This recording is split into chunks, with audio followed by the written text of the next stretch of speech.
আজকে আমি স্বপ্ন দেখছি কি জানেন, 12 তারিখে নির্বাচন আছে না, ওই নির্বাচন যেন সুষ্ঠু ও সুন্দরভাবে হয়েছে।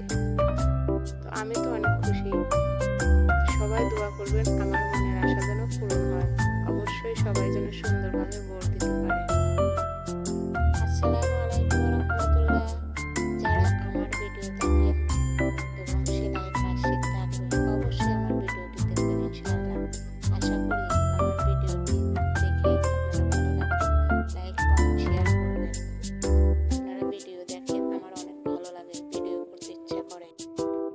আজকে আমি স্বপ্ন দেখছি কি জানেন, 12 তারিখে নির্বাচন আছে না, ওই নির্বাচন যেন সুষ্ঠু ও সুন্দরভাবে হয়েছে। তো আমি তো অনেক খুশি। সবাই দোয়া করবেন আমার মনের আশা যেন পূরণ হয়। অবশ্যই সবাই যেন সুন্দরভাবে ভোট দিতে পারে।